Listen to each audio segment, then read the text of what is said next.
City of Albany. And I'm going to talk to you about updating the Albany sign ordinance. We have been working on this for some time. We started on it before COVID, and it, of course, has been put on the back burner, but we are bringing it forward now.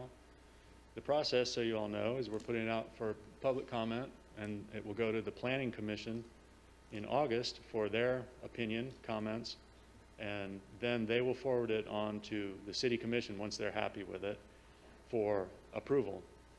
So this is, the purpose of this meeting is to get any public input that you might have on the sign ordinance. I'm going to talk about what we've done so far. We sent it out to an attorney in Georgia who is an expert in sign issues, and he actually wrote the original sign ordinance from 2009, and he regularly lectures around the state about zoning and sign regulations, so we wanted him to look at it and give us his opinion on whether or not it met the current state of legal affairs. So he made some comments on that, which is our draft currently. He made a number of grammatical changes and added some additional definitions. Some of the bigger changes, currently there's the requirement that we review any sign applications within 5 days, and there have been some changes on the state law level for signs, and 5 days is a little bit unreasonable, so it's been extended to 20. We usually do get the signs reviewed in a matter of days anyway, so that won't probably change anything as far as customer service goes, but it is changing in the ordinance. Now the staff is suggesting changing some of the billboard rules. Right now, all billboards are required to be inspected once every year, and we are proposing to change that to once every other year. It is kind of a big process for the companies that own billboards, and I think that they're inspected by an engineer unless there's a storm event or something. If they pass an engineering review, it's unlikely that they're going to deteriorate enough in a year that they're going to need another. So we felt it was reasonable to extend that from 1 year to 2 year. Potentially add C1 as an allowable district for billboards.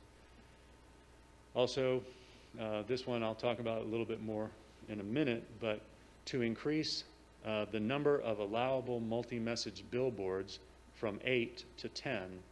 So currently, I believe in the city we have 8 multi-message billboards. These are the electronic billboards that change. So anytime a new one is put in, it has to take down 2.5 regular billboards in order to put up 1 new multi-message billboard. So if we increased the number of allowable multi-message billboards by 2 or any other number, it would require 3.5 regular billboards to be taken down. And there are no new regular billboards allowed, so that would in effect replace the regular billboards with multi-message billboards. We also need to evaluate the number of multi-message signs, the electronic, the digital changeable signs, because the city has it capped at 100 signs throughout the community, and currently we're at like 95, 96 signs, so we're going to run out of allowable signs pretty soon, and we won't be able to permit any new ones unless the ordinance is changed, and these signs are becoming very popular. Many businesses would like them, businesses and schools and churches, so we want to be able to, if the community wants, to allow these. So that's one of the questions out there. How many, will we increase it at all, and by how many? And you know, we do need to do the same thing with the billboards. We need to determine if we want to add more than just 2 or 3. Another change to the ordinance is right now the signs are required to be in good repair, but this makes it clear that we, the city, has the ability to go in and cite people and require them to repair or remove their signs, and if they don't do it, the city can go in and do it for them. And importantly, there is a variance section added to the sign ordinance. I'll talk about that more in a second. So billboards, everyone's familiar with them. You see them around the community, and if you ever drive on the highway, you see lots of them. The electronic billboards used to be unpopular because they were bright and they put off a lot of glare, but the technology's come a long ways. They're hard to distinguish from a paper billboard anymore, and they do allow the companies and the companies that own them and the advertisers to display more products, more advertisements on a billboard, so they are certainly more profitable for the advertisers. And personally, and I think nationally, the trend is towards allowing them rather than restricting them.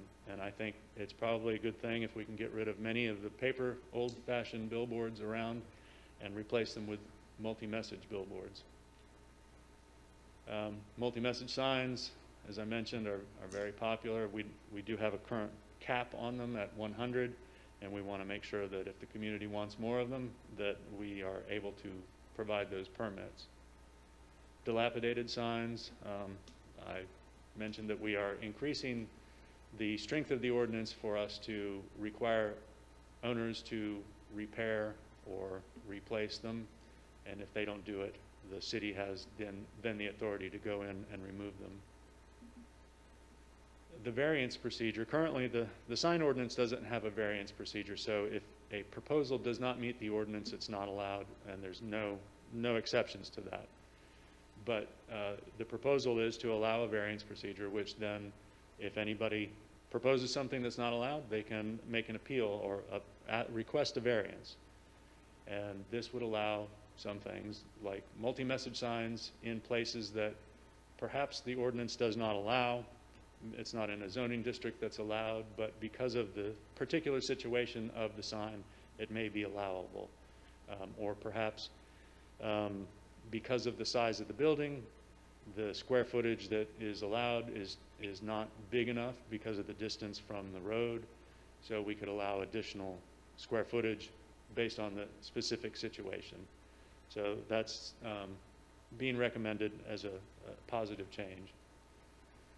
And I think that's the conclusion of the presentation. We don't have a lot of recommended changes, but beyond our recommended changes, we want to know what the community wants and how the community feels about it. So we would like your opinion. Please do contact the Planning Department if you have any recommendations, and we will certainly pass those on to the Planning Commission, or if you'd like to come to the Planning Commission or City Commission meetings in the future, this will be advertised, and you are welcome to come and speak and give your opinion. So thanks very much for your time, and do contact me if